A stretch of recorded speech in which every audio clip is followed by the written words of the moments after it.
Mr.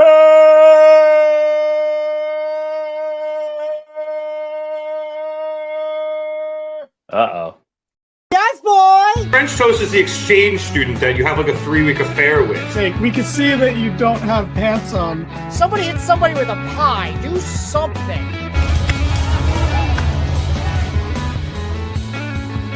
Giovanni yelling we're out of time as we go off the air. Giovanni yelling a lot of things tonight. And welcome to the Mark It Down podcast.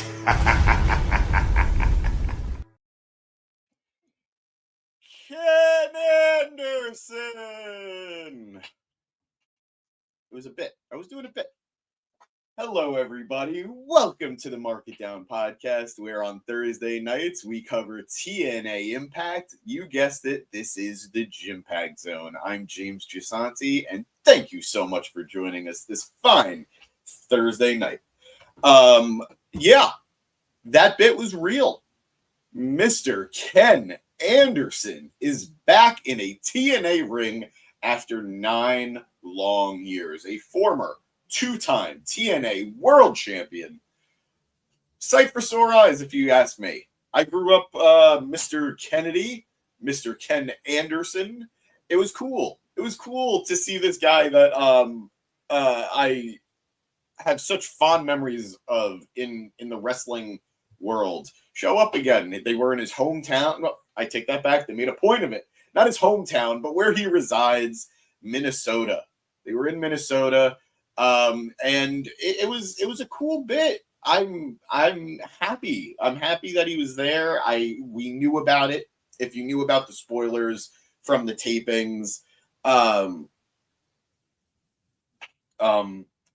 I knew it was coming. I just didn't want to spoil the how, and I'm very glad that I didn't. You guys know the deal. It's a little late, and I am doing this by myself, so I got to do the social media while I'm talking to everybody. But let me know, were you excited to see Ken Anderson back? Or if you were, what are your memories of the guy? I only have fond ones personally. Like, I know he never had the fairest of shakes in WWE due to a lot of issues, a lot of reasons. But, like I said, a former 2-time TNA World Champion, part of some very memorable stories in TNA, and not always for the best stories, but very memorable ones. Let me just finish this real quick out into the social media world. There you go. And we're back. God, it's hot. I thought summer was over. I thought that's what everyone was telling me. Summer was over, and I got to enjoy a little break from the heat. Don't get me wrong, I like it hot, but this is a little much even by my standards lately. It's September, guys. But yeah, we got to see Ken come back during a King's speech as Frankie Kazarian comes out to the ring, does his shtick, talks about the fact that he will be TNA World Champion, he will be TNA International Champion, and how he's coming after Steve Maclin.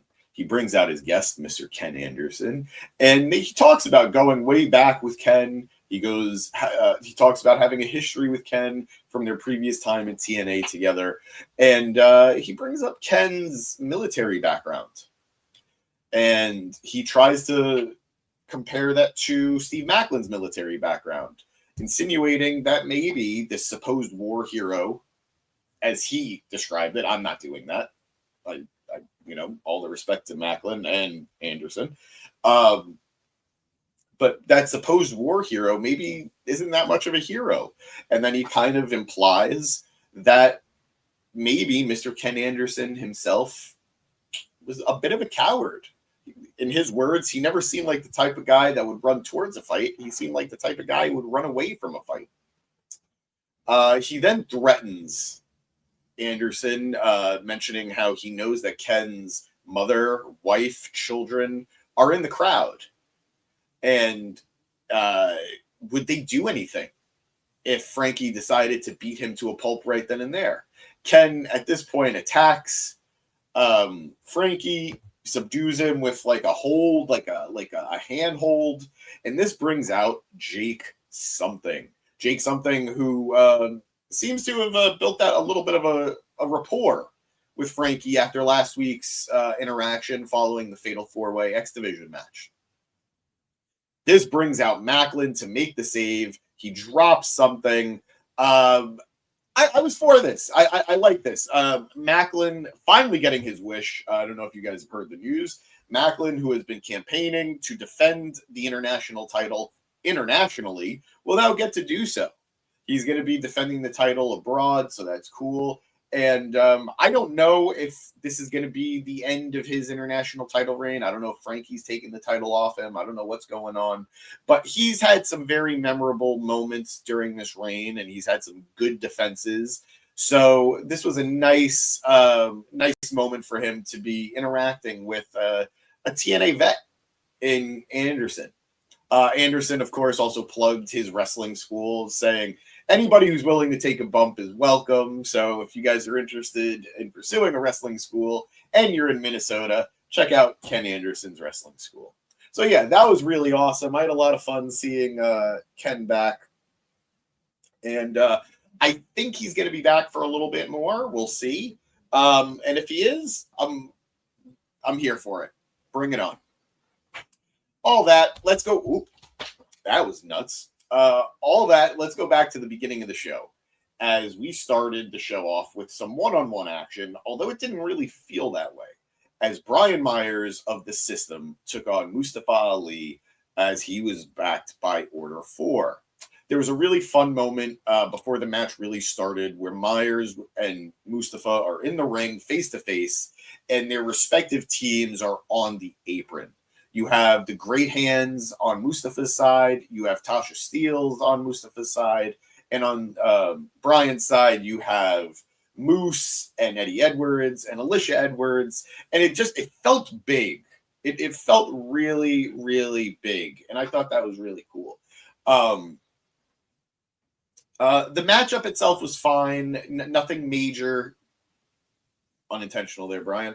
Nothing major with the match. A good back and forth as we were seeing on the outside a lot of action. We were seeing Moose going after talent, the Great Hands, Eddie, Moose, Alicia, Tasha, all getting involved, all fighting each other.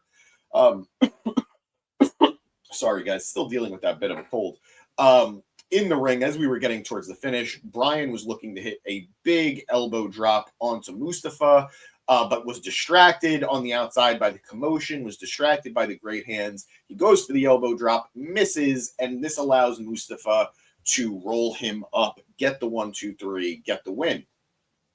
He doesn't have time to celebrate, though, as Myers quickly attacks him after the bell. We're seeing both sides just go at it until Agent Zero, who I'm going to say good things about here, gets in the ring and gets face-to-face with Moose. Now, I've been the first one to say to you guys, I haven't really been feeling it when it comes to Agent Zero.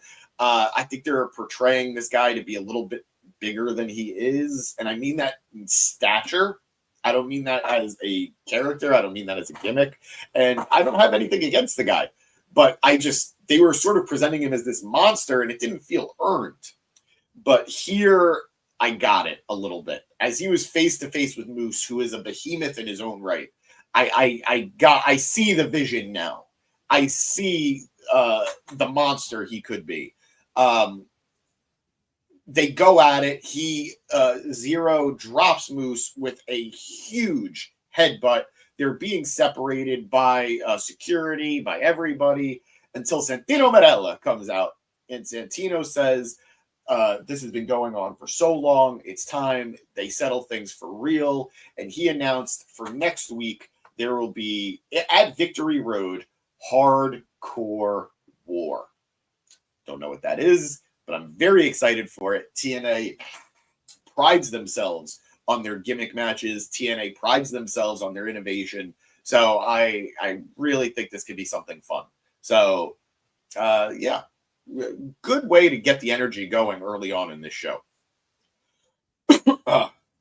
We then go backstage where the Nemeth brothers are being interviewed by Mean Gia Miller, the hardest working woman in wrestling, TNA wrestling. The Nemeth brothers, who are going to main event the show tonight against the Hardys, as they cash in their rematch for the TNA World Tag Team Championships. Ryan is underselling the Hardys, saying that they're not legends, as Gia Miller called them. They're relics. Jeff paints his face because he can't stand to look at himself anymore. That was a dirty line. That was cold. That was good. And Matt is sponsored by Bioflex. That was just goddamn rude, is what that was. Good line, though. Nick tells him to calm down, and he says they are legends. But it doesn't matter because the Nemeths are cashing in their title rematch, and they're going to show the world that they truly are the best brother tag team in all of professional wrestling. So, good stuff. Good stuff. We then go elsewhere backstage as we see Danny Luna, who has a match later tonight against Indy Hartwell, stretching and getting ready when she is interrupted by the Iceman, the personal concierge to the Elegance brand. Iceman basically gets in Danny's ear saying he knows that she wants a title shot for the Knockouts title sooner than later, and maybe they can make that happen, but Indy Hartwell does have a title shot at Victory Road first. Maybe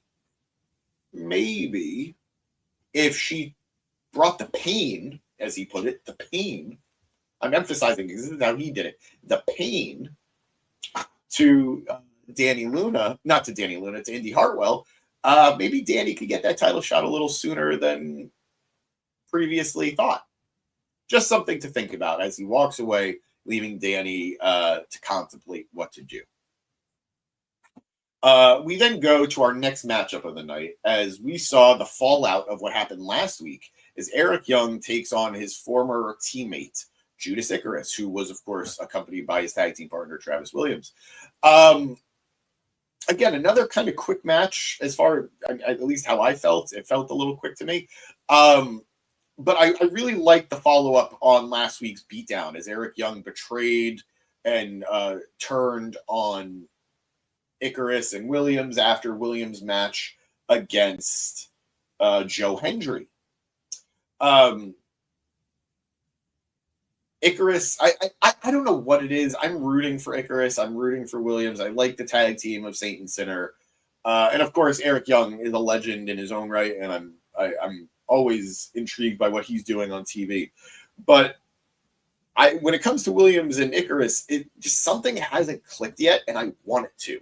Like, I want to cheer for them. I want to root for them. I want to be invested in them, but I just haven't really felt it yet. And I thought last week was going to be a good start to that. And I think we're getting there. But I need a promo out of these guys. I really need something. I need some character work, not just ring work.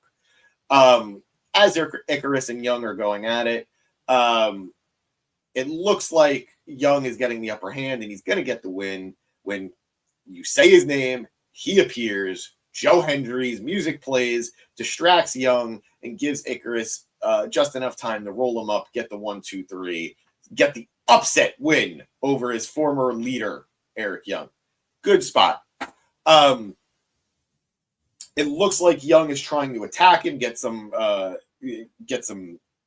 vengeance on, but the referees stop him, and this gives Young the opportunity to hit a pile driver on the referee, something that has been condemned quite a few times in TNA for Young's previous actions attacking innocent people that shouldn't be involved in his mayhem.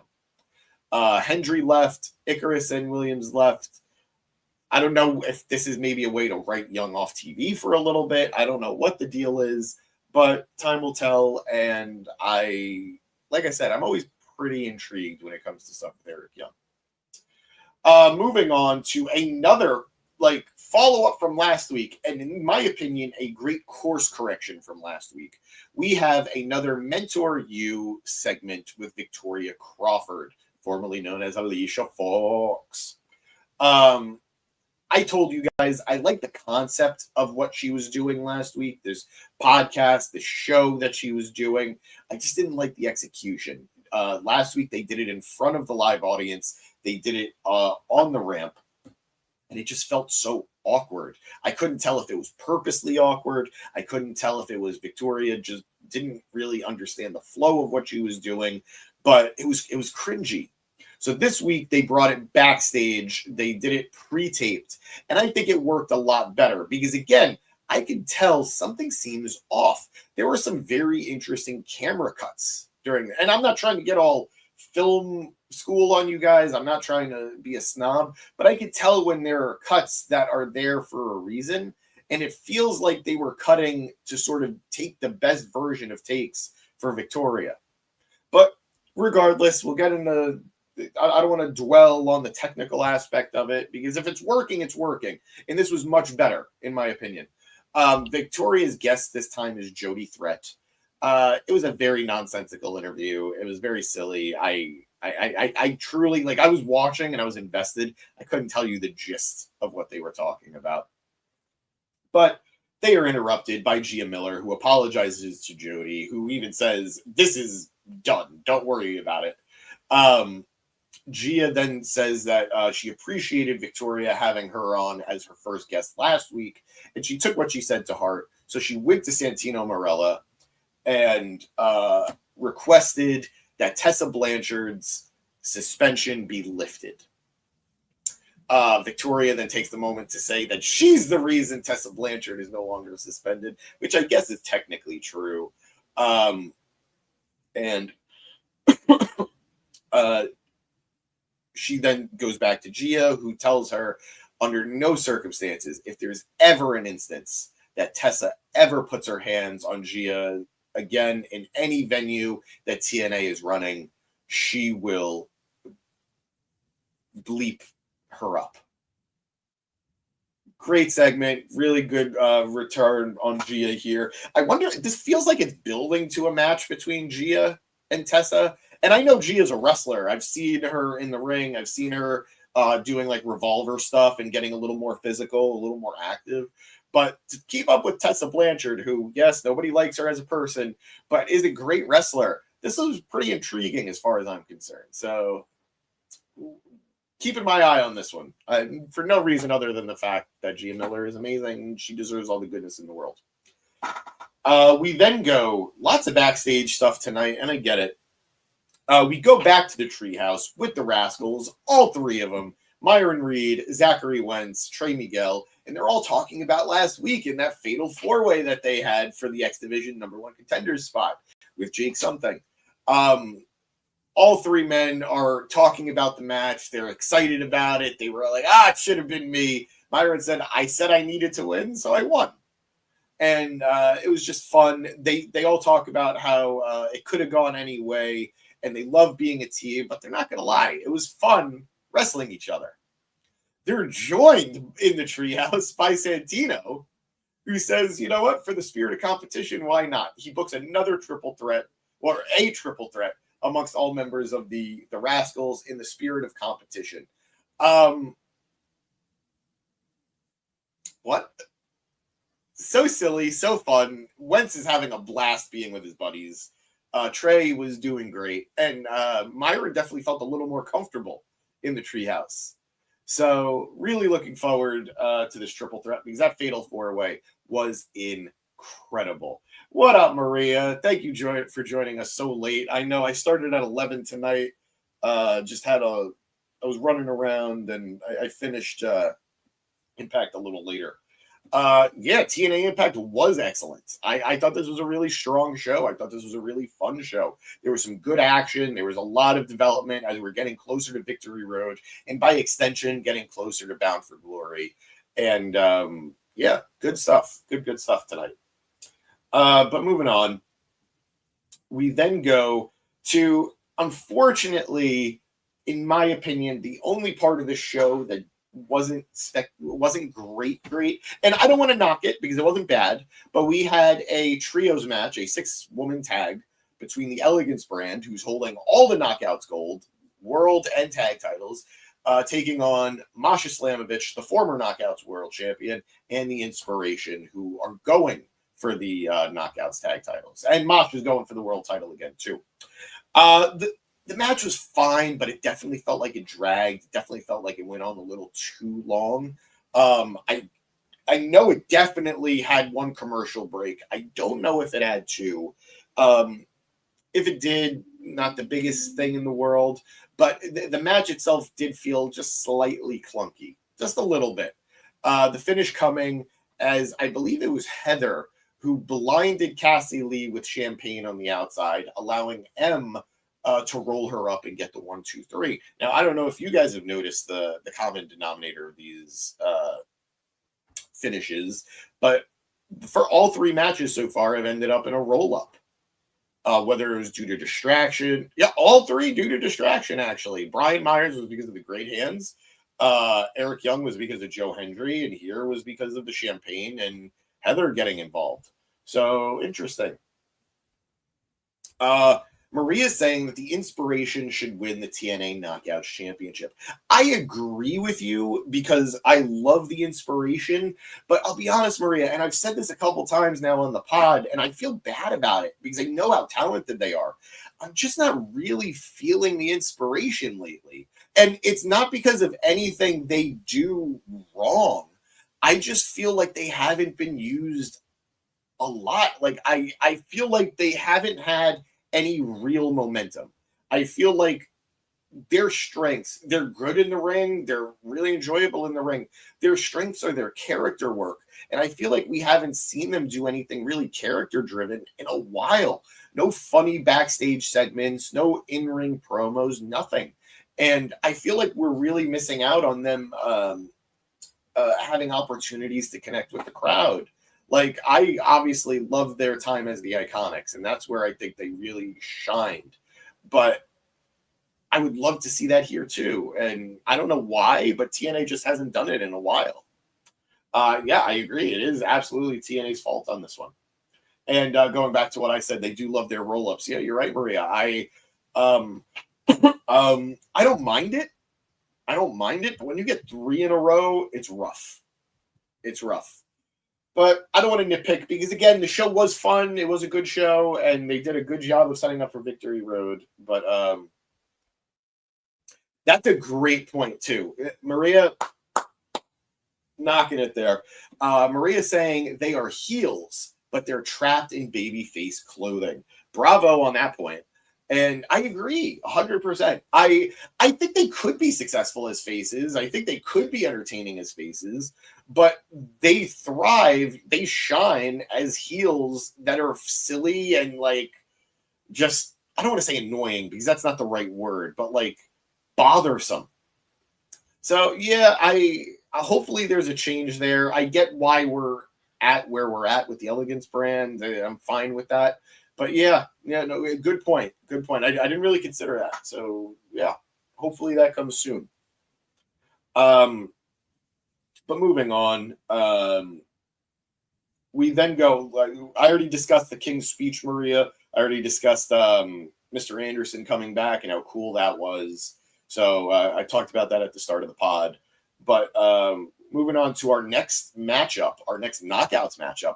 We had Indy Hartwell taking on Dani Luna, who we saw had the Iceman in her ear from earlier. And I think she took it to heart as they had a good back and forth. They were having a competitive match, a fun matchup. And they get to the outside where Dani goes under the ring, grabs a chair, and blasts an unsuspecting Indy. Hits her in the back several times. Gets her in the ring where security referees try to stop her, but she continues to lay her out. And I think this means that Indy is going to be pretty banged up going into next week's title match against Ash by Elegance. So I'm for this. TNA's Knockouts division is needed some shakeups. This is definitely a big part of it. Dani Luna being a heel and potentially eventually going for the Knockouts title is something I'm very invested in. And I love Indy. I don't want her to win the Knockouts title yet. Down the road, she absolutely can. Maybe she wins it from Dani Luna. But as it stands now, I was not looking forward to her beating Ash by elegance. So this is a good way of protecting Ash, and it's a good way of developing not Ash, Indy, and it's a good way of developing Danny. I agree, it is too soon for Ash to lose the title, but more than it being too soon for her to lose the title, I don't want her to lose the title to a former WWE talent. I need a TNA talent through and through. And this is not a knock on Indy. I'm not questioning her allegiance to TNA. I'm not questioning her desire to be in TNA. And I'm not questioning her talent and her role in TNA. But to see, and this is something I've spoken about already, to see the Knockouts title, Masha Slamovich, drop it to JC Jane on TNA television, and then JC dropped the Knockouts title to Ash by Elegance, a former WWE talent, on NXT television, it felt icky to me just a little bit. So I need a TNA talent through and through to win this belt and be champion right now. Danny Luna, Tasha Steeles, Alicia Edwards. I'm not saying they should win it, but that's the type of talent that I'm looking to do this right now. Rosemary, Zaya Brookside. Yeah, that'd be great. That'd be great. That's what I would love to see right now. I don't know if we're going to get that, but it would make me happy. Yeah. And yeah, it was really cool to see Mr. Anderson. It was cool to see him. Speaking of, by the way, Zaya Brookside, there was a brief thing. I didn't even put a header for it, so my bad, guys. Her and Zaya Lee talking about their tag team. I just heard yin and yang. I really hope that's not going to be their tag team name moving forward. I really don't. I really hope not. But yeah, I guess just further establishing themselves as a tag team in the Knockouts division. So let's see. They'd be an interesting team to take the Knockouts titles too. And that division has desperately needed some fresh blood. So all for it. No, that was another thing, Maria, we discussed before you joined the pod tonight. We had another Victoria Crawford podcast segment, this time backstage, this time much better. And Gia Miller went to Victoria and told her that she agreed with what Victoria said, and she went to Santino to have the suspension lifted, but warned Victoria that if Tessa ever touched her again, she would knock her the F out. So, yeah, we're getting Tessa back soon. Sooner than later. I wouldn't be shocked if it was either next week's Impact, although I would save it for Victory Road. But yeah, we're getting her back. And yes, she is a contender for that Knockouts title. I'm never going to be rooting for Tessa to win anything. But moving forward, we then go to, I mean, I struggle to even call this a match. I don't think it was a match, but I think it was an assault. It was a squash of a squash. AJZ comes out all angry on the microphone, saying that last week he was supposed to have. No, you are. I'll take a second here. Tessa will eventually win the Knockouts Championship. Maria says, yes, it's absolutely going to happen. You don't bring her back to not have her win stuff, to not have her be a big deal. It's not something I'm ever really going to be looking forward to. I acknowledge she's an incredible talent. I acknowledge what she can bring to the division, what she can bring to that title, but just as a person, I can't support her. But I'm not boycotting either. But yeah, AJZ's all mad. He's on the mic saying he was supposed to have that match with Mike Santana last week before Trick Williams, the TNA World Champion, NXT star Trick Williams, beat down Santana before the match could even start, and he wants that match tonight. Out comes Santana, who just mollywopped this guy. I almost felt bad. I think he had 2 moves, maybe 3. 1, 2, 3, squash. absolutely. Santana looking like a stud, looking real Jack Daddy. And Santana then gets on the mic and calls out Trick, saying that he is going to take back that TNA World title. He's done playing games with him. He is done waiting, and he will be TNA World Champion. But that's not that. Santana then gets beat up, attacked from behind by Ridge fucking Holland. Now, guys, I don't hate Ridge. I know a lot of people never forgave him after the Big E incident, and I think that's unfair. But Ridge Holland isn't even on NXT television. He's been on Evolve. I'll deal with a lot. You want to put our TNA World titles on NXT talent? Sucks, but fine. You want to take Joe Hendry? Fine. You want to take Jordan Grace? Fine. You're going to use TNA as a feeder system? Kills me, but fine. But if you're going to be bringing out Ridge goddamn Holland, I have my limits. And this is nuts. So I think we're probably going to get Santana versus Ridge at Victory Road. But what the hell? What the hell? Anyway, on to the main event, as we have our TNA World Tag Team Championships on the line as the Hardys defend against the former champs, the Nemeths. Now, this was a fun match, fine match.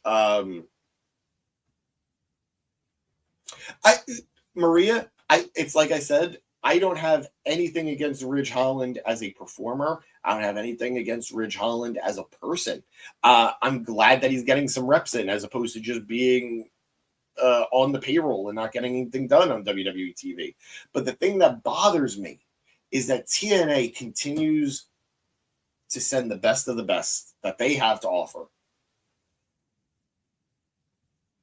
And WWE is sending guys that aren't even on WWE television. Yeah, Evolve is WWE television now, sure. But you know what I mean. It's not Raw, it's not SmackDown, it's not even NXT. They're sending Evolve talent now over to TNA. The scales are not balanced. It's a real bummer. It's a real bummer. So please know, I'm not begrudging Ridge Holland as a performer or as a wrestler, as a person. It's just, what are we doing here? Maria saying, yeah, I'm glad. And I feel bad because, like, I know there are people who are still super excited about this WWE TNA partnership. They love it. I know there are people who, like you like Ridge Holland. But I just want TNA to not be viewed as lesser. And to that point, actually, I'll get into it real quick. I watched a good bit of NXT this last Tuesday because it was homecoming. Sorry nobody covered it here at the pod. It's just a lot of us had some mixed feelings about it, and what was supposed to be a fun night, at least I personally didn't want to bring down. And I have the excuse that I'm sick and I do enough here at the pod. But during the show, specifically during a bit that if you guys didn't watch NXT, I'll give you a brief rundown. TNA World Champion, NXT star Trick Williams teamed with his old partner, Carmelo Hayes, against DIY, Johnny Gargano and Tommaso Ciampa. Ciampa, my bad. And during that match, a lot of TNA talent tweeted, and it was very clear. It's all very clearly part of storyline. It's all very clearly intended. But we had people like Mike Santana. We had people like Ash by Elegance. We had Cedric Alexander. A lot of talent tweeting about their disapproval of this NXT relationship, that they're tired of hearing that NXT controls TNA, blah, blah, blah. Later in the night, as Obafemi, who is the NXT World Champion, is having a back and forth with his number one contender, Ricky Saints, formerly known Ricky Starks, Trick comes out. And basically it ends with next week on NXT, we're getting a champion versus champion match. All the gold on the line as Obafemi and Trick Williams are going to wrestle and put both the NXT and TNA world titles on the line.